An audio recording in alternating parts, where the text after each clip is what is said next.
Joining me in studio is President Dr. Dan Diker, the president of the Jerusalem Center for Security and Foreign Affairs, and our special guest today, Malcolm Hoenlein. He was the executive vice chairman of the Conference of Presidents of Major American Jewish Organizations for over 50 years. It's an umbrella organization consisting of 51 national Jewish groups from across the religious and political spectrum in the United States. Malcolm, you effectively served as the consensus voice of American Jewry on international and national concerns, representing interests in the halls of Congress, the White House, as well as in the media. No small feat. Thank you very much for joining us today. Now, before we get into what you're doing here in Israel, I have to ask you, being the voice of consensus for U.S. Jewry specifically, it's such a wide spectrum, especially now in this divisive time. How did you come to a consensus? How were you able to unite these voices of America? So first of all, thank you for having me, and it's good to be with my friend Dan and to have an opportunity to explore some of the issues. It's very important. There are very few platforms like this where you can go in depth on the current challenges that confront the Jewish people, the state of Israel. And the issue of divisiveness is really very critical. And we cherish the fact that we are a pluralistic community. We have people from the left, the right, the center, people of every point of view. And it makes up the quilt of the Jewish community here and around the world. Only precondition that God said for every great miracle that happened to the Jewish people through our history was achdut, unity. When we stood at Mount Sinai as one person with one heart to the rescue of Russian Jews and Ethiopian Jews and Syrian Jews and Yemeni Jews and Iraqi Jews, there was the unity of the Jewish people, people of all backgrounds. When we came together, we could overcome every challenge. When we were divided, every challenge was too great. So it's really critical for us to understand the importance of unity. It's not a theme. It's not simply a throwaway term. But it's really central to our existence and who we are as Jews and what we can accomplish. It doesn't mean that you sacrifice principle or you compromise on points of view. It means that we recognize that what we have in common far outweighs our differences.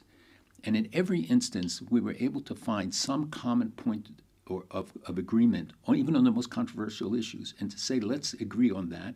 Then we can deal piecemeal with the other issues that are more extreme left, more extreme right. It doesn't mean people will always be satisfied. Neither extreme will be.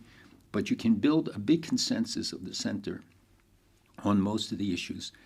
Also, I always gave them a common enemy, me, so they could just target. But the truth is that the media, and in many of our meetings in the Jewish community, we focus on our differences, not our commonalities.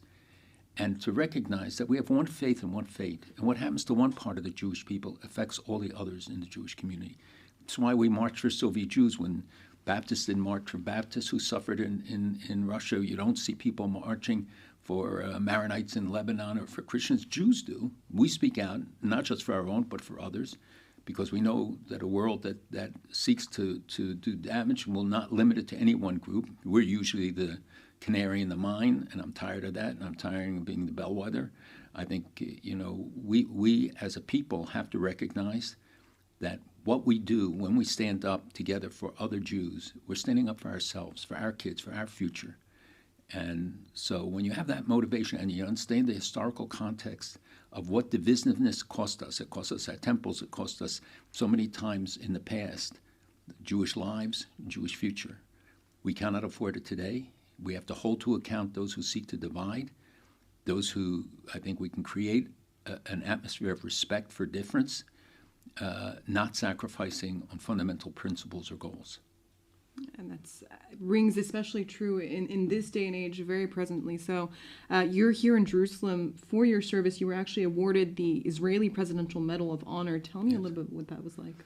It was really very exciting. I have to say I've gotten many awards and honorary doctorates and tributes from kings and presidents, but getting it from the President of Israel was obviously very special.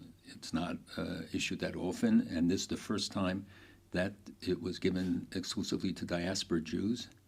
I think it's a reflection that post-October 7th to recognize that whole point about commonality, that October 7th, people here paid the ultimate price and the initial price, but people around the world, Jews around the world and Jewish communities, are as well paying a price, and recognize that it was not just an attack on Israel, it was an attack on the Jewish future, and that we're facing a war against the Jewish faith, the Jewish nation, the Jewish people, the Jewish past, and the Jewish future. And I think the presidential recognition of the people who around the world have done so much for the state of Israel, and to know that, we highlight those who divide, we highlight those who criticize, when they're really a minority voice, but they become the focus of attention, and that's wrong. That's why I think the ceremony was so important to inspire, because we have to look at how does the next generation see it? How do we get them motivated? What are the lessons that we can share with them and guide them to be able to be effective in the future for the defense and advancement of the Jewish state and the Jewish people? I think it was a real reckoning moment, especially for the younger generation of American Jewry, not just American Jewry, but diaspora Jews, post-October 7th. For our grandparents had always warned us of anti-Semitism, and it was sort of brushed off as, that's no longer an issue. And post-October 7th, unfortunately, we've been reminded that anti-Semitism is very much alive. And I think that it's been a reminder of who we are. And as you mentioned, that unity that is so desperately needed, specifically for American Jews, who are so divisive on topics specifically to Israel and the war that we've seen here. I want to ask you, what do you say to Jewish community leaders when it comes to bridging those divides and unifying the community? So it's a very good question, but the context you put it in is really right. October 7th, and I've discussed this with Dan, was a revolution in Jewish life. And I said it already in November when I met the Prime Minister and others, and I said there is a whole generation now of October 8th Jews who came to realize and recognize the central importance of Israel in our lives, even some who were very distant, and the need for community, to being part of a community. And we're seeing amazing things. And until today, new things arising, a generation that tried to distance itself from anything Jewish and from the Jewish community is now striving and seeking a sense of community, a sense of belonging. People who are CEOs of major corporations who 2 years ago wouldn't have taken a call from us are calling us now and saying, it's in my boardroom. They say it in front of me. They make anti-Semitic comments, and they feel themselves under siege. It exposed them. It ripped off the scab to see what's really going on. For many people who thought that they would be immune to it, that it was only those Jews, which has happened throughout our history, and you learn the lessons that they mean all of us. They may look at the corporate Jew, meaning the state of Israel, which represents the Jewish people, but they mean all of us. And people saw that their friends, both in colleges and in business, all of a sudden start talking to them, or all of a sudden said really hostile things to them. And they were taken aback. They didn't realize what was really going on beneath the surface all of this time. And the actions that some took, cutting off the donations to universities, which were not only indifferent, but actually in many cases aided and abetted the hostile and anti-Semitic, not just anti-Israel, demonstrations. It doesn't mean people don't have freedom of speech and they can't criticize. This is not what we're talking about. They're talking about the destruction of the state of Israel. They were talking openly about destroying the Jewish people. When you see Nazi symbols, you see all sorts of things coming to the fore. And they're looking for positive expressions now. We started a thing with young people in these new clubs that have grown up around New York, and all of a sudden they're doing Friday night events, even though they're not Jewish institutions per se, but a lot of their members are. And we had one last week with in a club in New York with a member of Congress, a very pro-Israel one. In the first day, it was completely booked. And television stars, Hollywood stars came, influencers of all kinds, and we just had a great demand. It shows how the yearning and the desire for connection and readiness to stand up, and they were hypercritical of their colleagues for not standing up for Israel. So I think October 7th gives us a new opportunity to build ties, to bring people here to help in rebuilding Israel, that everybody should feel a stake. I have grandchildren who are here right now working in the South, in farms, because it's their vacation, but the desire and the number of people who want to come far exceeds the capacity to handle them. It's a moment of opportunity. every challenge that Jews face, we should see as an opportunity to make a difference and to change things.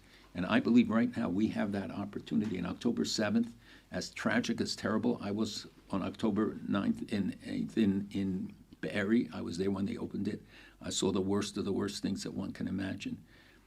And it's a scar that will never leave me, in that experience I will never forget. But if you just get lost in that, then you're not fulfilling your obligation and responsibilities. We don't go and fight in Gaza.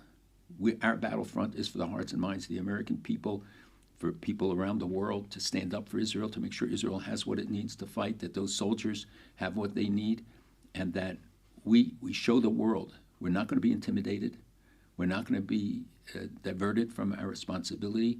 When the Bible says that the Jews said we were like Chagavim, like grasshoppers in the eyes of the enemy, the giants, it wasn't the enemy that said it. It was the Jews who said it. The enemy didn't see them as grasshoppers. And we have to recognize we are a powerful people.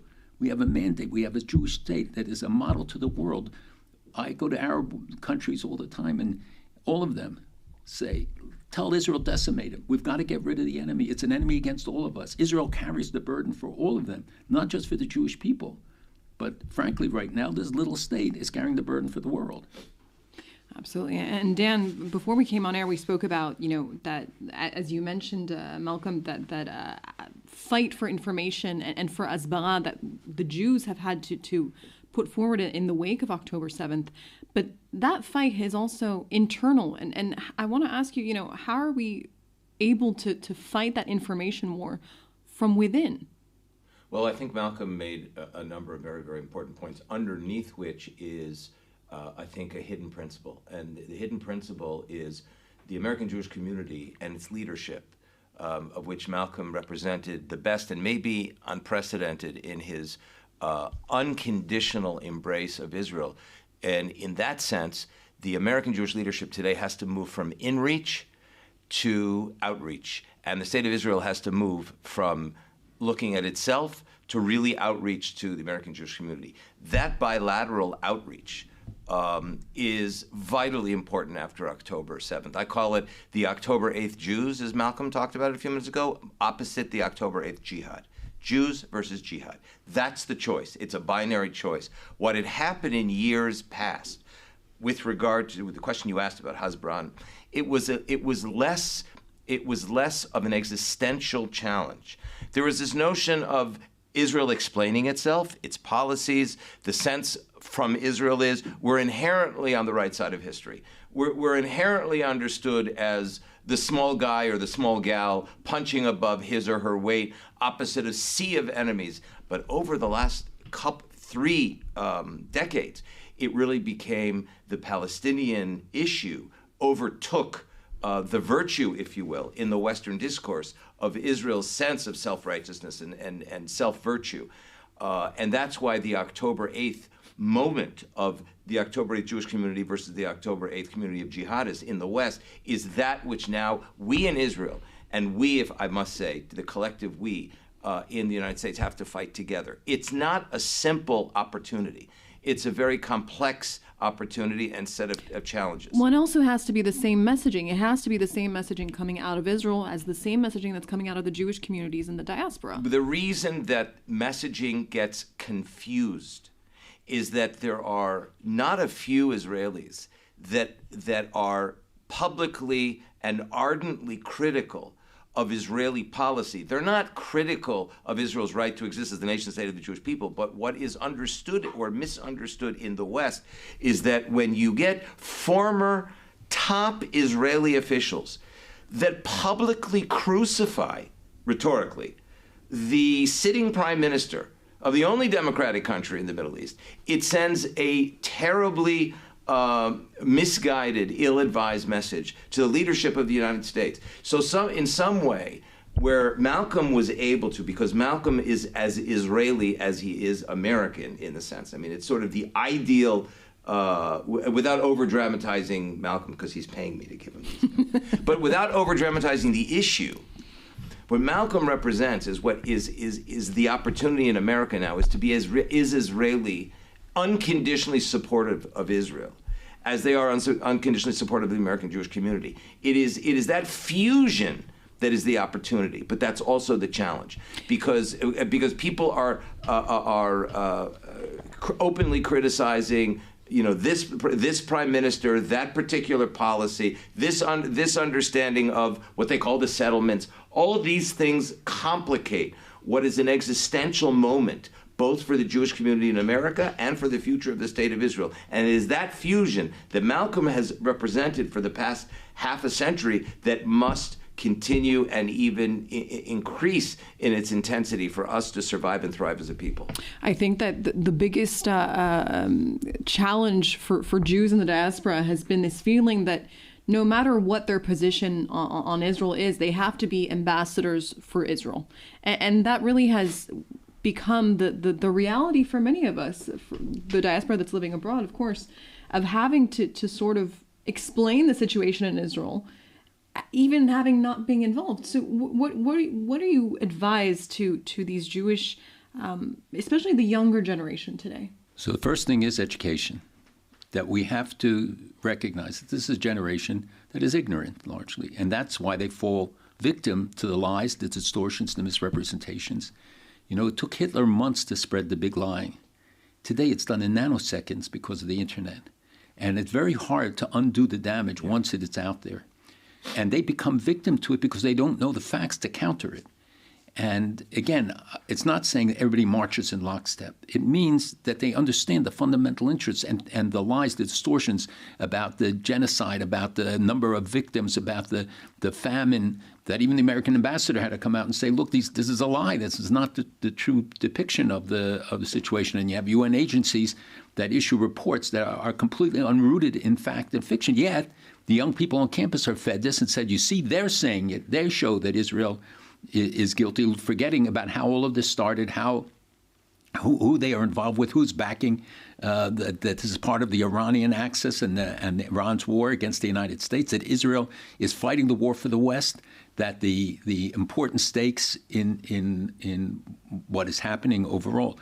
So we have to, number one, accept the fact that we have failed in educating a large part of or they have failed, and parents failed in educating them, the schools, everybody has a part in this, and we have to do much more in creative ways to get the message across in non-propagandistic, but just factual things that they will be able to understand, because they're ready to make the case. They want the information. Elected officials want the information. And then once they know the facts, the truth, that's all we want is the truth. That's our strongest weapon, that they will stand up and they will fight. And when they say it, and when non-Jewish leaders say it, and when academics say it, look at the poisonous atmosphere. And we find out then that you have billions of dollars from Qatar, Chinese Communist Party money pouring onto our campuses, paying for these demonstrations, instigating them, because it's against America. It's to weaken America. It's against Israel because it's the bastion here against Iran, against the forces of evil and terrorism and extremism that abound here. So I think that young people will stand up and defend it if they understand it better, if they're given the facts better. That we have also, there are leaders in Israel who have to be held to account when they use terminology like ethnic cleansing, just throwaway terms that are then become the fodder of the enemies of Israel. It becomes the ICJ and ICC's status, just to say, we didn't say it. Look at what people here who don't mean it in that sense, but don't think about what is the much broader context. Not everything is domestic politics. It has broader implications. And in the world today, everything you say goes global.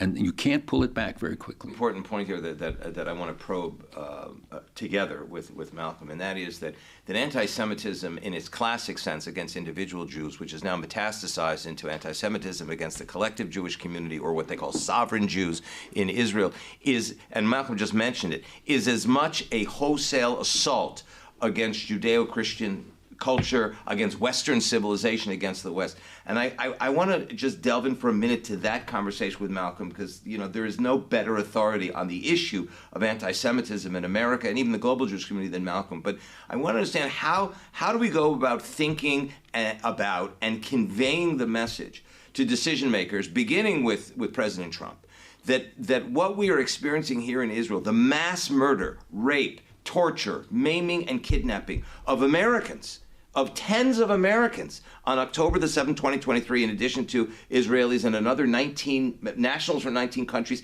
is a wholesale attack on the West. How do you convey that message to move it away from one that the outgoing administration really fashioned more as an issue of the, Palestinian extremism versus Israel? They turned a humanitarian issue into a political one.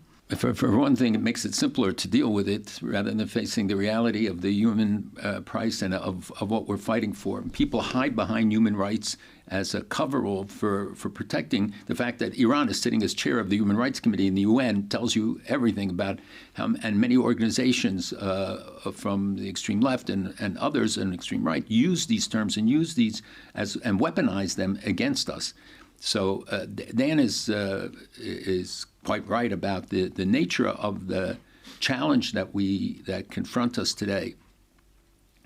We have an opportunity, I think, to mobilize public opinion, and it was demonstrated in the election that was held. Look at Senator Fetterman from Pennsylvania. He was not elected as known as a pro-Israel advocate. And a Democrat, major Democrat. And a Democrat who criticizes his own party, and he's up 14 points. So being pro-Israel is good politics in America still. But the voices that the media gives coverage to are the squid, or squad as they're known, but who represent an extreme of the party, but they become a dominant voice because the rest of the party doesn't speak up. Or the extremes in the Republican Party, the people who, have the media platforms and influence others. I think that President Trump made clear that he said there will be all hell to pay if you don't, if the hostages aren't free. So I think he understands that issue. I think he has a lot of people in the new government that understand the issue. There were good people in the last administration who tried, I think, and certainly President Biden was not indifferent, and I've spoken to him about the plight of the hostages. But they didn't do what could have been done. The pressure that should have been brought to bear on Qatar, we should have pulled our forces out of there. We should have punished Qatar until they did. You mean move America's military installations from Qatar, or threaten to do it? No, do it. And they would lose a fortune that they made for it, though money is not the motivation for them. The fact that they spent billions and billions of dollars distorting the truth on our campuses and they're not held to account, and there's a lot of violations of law involved in all of this that I hope we will see in the coming years that the Department of Justice now will publicly investigate and will expose. But, it's really critical that people understand what the roots of this are, how people are being manipulated. It's not the, quote, Zionist lobby, which is simply trying to defend and put the facts about a Democratic ally on the table. But those who are working surreptitiously, those who have unlimited funds and hire lobbyists of all kinds, and though they don't put a stamp on it that they're the pro-Qatar lobby or others, they are working there constantly. So we could put a lot more pressure on them, and Hamas has to understand, and from day one should understand, that the price they're going to pay, and the fact that Israel got their arms by and large, although some were held up, and that they were allowed to continue the war, even though there were many forces in the world that wanted to stop them and try to bring pressure, and still are bringing pressure and bringing charges of war crimes and all sorts of intimidation technologies and techniques against Israel for fulfilling the major obligation of a state, which is the defense of its people. Israel didn't seek any land. Israel didn't seek this war. Israel didn't go to any other place to grab land in Lebanon. They gave it up. They showed that they didn't want the land. They want Lebanon to be a strong and independent country. But you can't let it become a base of operation for Hezbollah with 150,000 rockets. And all of that has been discovered, should have shook the world to see this infrastructure. They have 3 kilometers, 4 kilometers of tunnels in place that nobody knew, let alone under all of Gaza and under southern Lebanon. These are threats against us because Iran's goal is not local. It's regional, and it's a hegemonic. By the way, we have the same thing now on the Sunni side, led by Turkey, that it's also creating an axis of extremists. So we are looking to protect America, the Western interests, the values that we hold dear, and and I believe it's a responsibility each of us has in our way, and I see it in Pastor Hagee and the Christians United for Israel. They get it. They stand up for it. Their kids stand up for it. We need more people in America, from left, from right, of every religion, every faith. Every Muslim should be seeing this, and Muslim leaders get it. The kings and presidents that we meet, they say it to us. They understand what's at stake here, and will tell us all the time, we stand with Israel. Don't listen to what we say. Israel should do what it has to do to defeat this enemy, because we will all pay the price for it.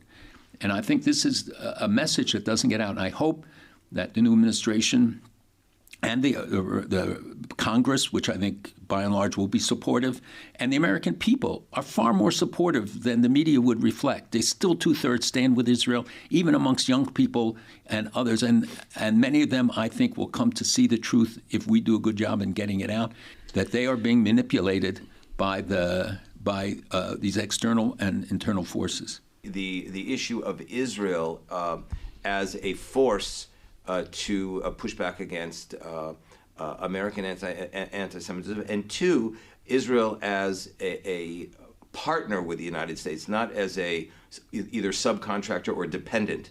There's a difference. October the 7th created a new opportunity for an equal partnership between Israel and the United States, which had been sort of amortized over the last years to make Israel sort of a liability, positioned by the media and the elites as a liability against the United States. And that's very dangerous. That's very dangerous for Jewish community in the United States. It's very dangerous for the United States itself. Because the continued instability. I want to talk about this. When the jihadists attack Israel, they're attacking the United States. They're attacking the West. And when they see an administration pressure Israel, condemn Israel, it actually strengthens jihad.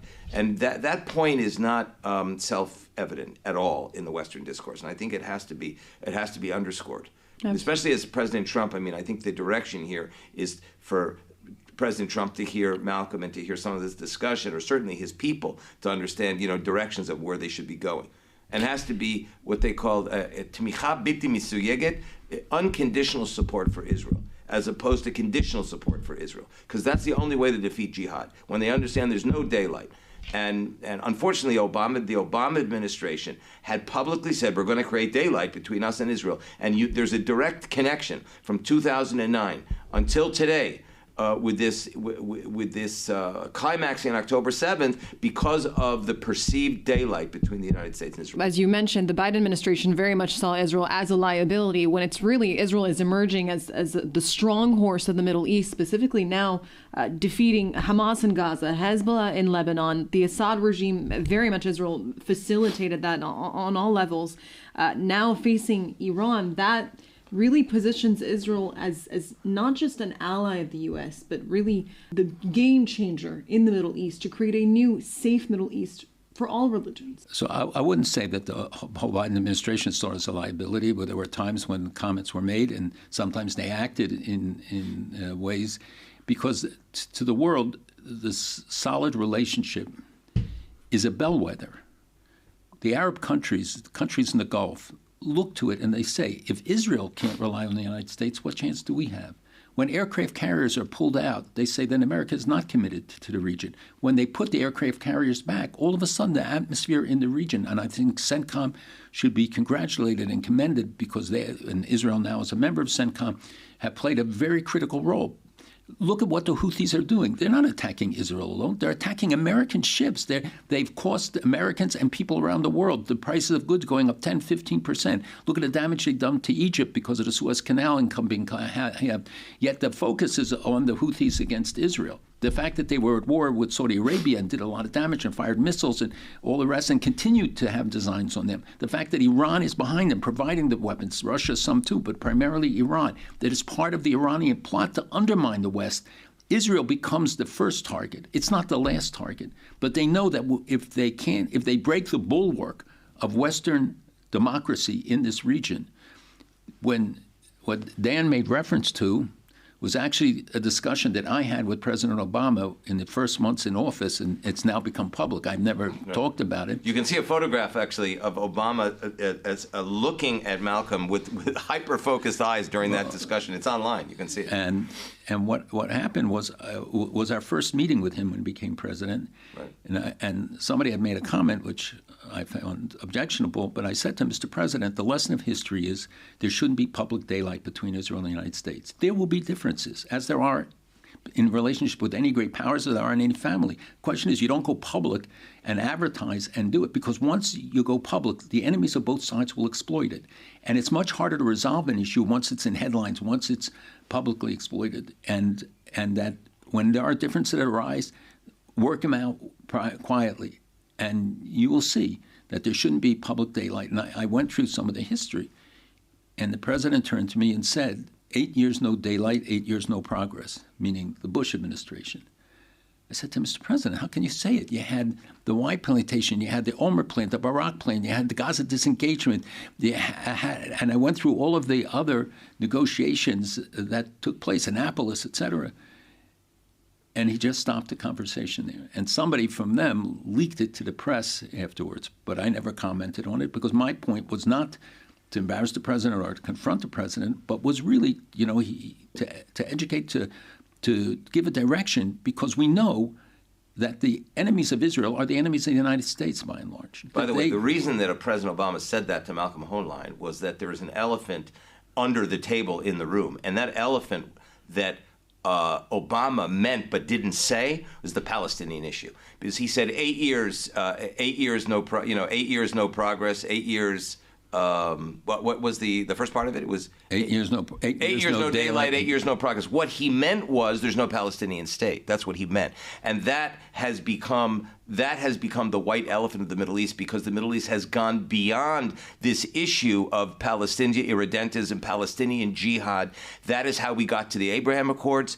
And that is how that's how the Abraham Accords were maintained. By the way, even after October 7th, not one member of the Abraham Accords, not Morocco, the UAE, Bahrain, with Saudi sanction and blessing, as well as even Sudan. Remember Sudan, Khartoum, 1967, Khartoum, the 3 no's have become the 4 yeses. And the 4th yes is normalization. And it still is on the table. But what President Obama meant, we have to be very, very cognizant of that today in the discussion with the incoming administration, is that the Palestine Liberation Organization, the Hamas, the PFLP, and all the associated arms of the Palestinian leadership octopus, if you will, or the squid, they have become the killjoy of progress within the Arab context. And Malcolm contended Malcolm, without naming names, has been to most of the countries in the Middle East, and I'm sure that's what you're hearing. People can't stand the Palestinian leadership because they have subverted progress towards security, stability, and prosperity in the Middle East. And it's the discourse in America that has to be brought to bear on the Palestinian leadership, that they have 2 choices. They can either join the Abraham Accord family of nations, which has moved beyond conflict into pathways to normalization, or they can find themselves in the dustbins of history. This is a binary choice that the American administration is going to have to put to the Palestinians themselves. And I'm wondering what Malcolm thinks about this. He's been involved in this issue for so many decades. Well, as you know, I started in the Gulf 30 years ago or more, and because I recognized the opportunities, and what Arab leaders say publicly is not necessarily what they say privately, as is true of leaders of everything. But everybody has a constituency to be concerned about, and we have to be sensitive to it. But also to set standards about what is acceptable and what is not in terms of public statements. We don't expect them to march with Israeli flags, but we do expect them to stand up on October 7th to condemn the terrorism, to cut off the sources of supply of support, the oxygen to these groups.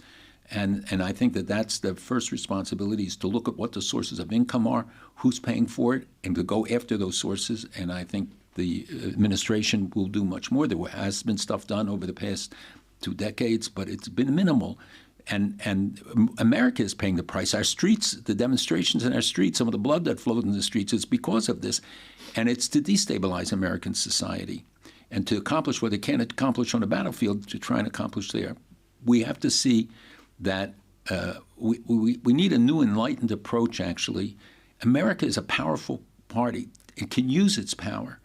We see the Chinese expansion of the Belt and Road. We see the BRICS, the Shanghai Cooperation Council. We see all sorts of developments which seek to sideline America, even getting off the dollar and many other things seeking to undermine us. We have to stand up to it and say, we're not going to accept it. You can't be our friend and do these things. And I don't care which country it is. And the truth is that, when we set up the Greece Cyprus, Israel, and initiated that dialogue, which has burgeoned into something amazing. We can have a Mediterranean-wide dialogue. Many countries came to me and said, we want to be part of that. I have countries then that we're working in Central Asia, Muslim countries, African Muslim countries. They all want to be part of it. And it's not just about Saudi Arabia. It should be to see that we can build this belt from Morocco all the way to the Pacific Ocean, that many countries, India, North Korea, South Korea, Japan, they want to be part of it and see the value of it. And what's the fulcrum of it is this little state that doesn't even, it's a postage stamp. And, when you ask people in America, how big is Israel? Oh, Texas, California. You tell them it's Rhode Island, they think you're crazy.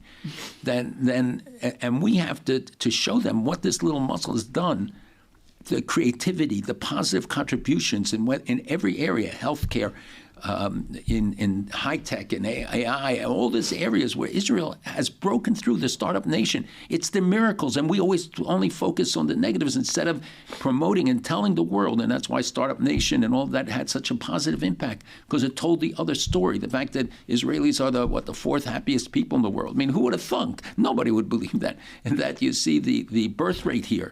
That's a statement, a confidence in the future when people have, it's the highest in the OECD. It's a statement. It doesn't mean everything is easy, and especially now with all the economic burdens, et cetera. But look at the positive and motivate and exploit that and send that message out. What Israel is doing for the world, how Israel is contributing to the stability of this region, and what it would mean if, God forbid, Israel wasn't there. Which of the governments in the Middle East would remain today? None.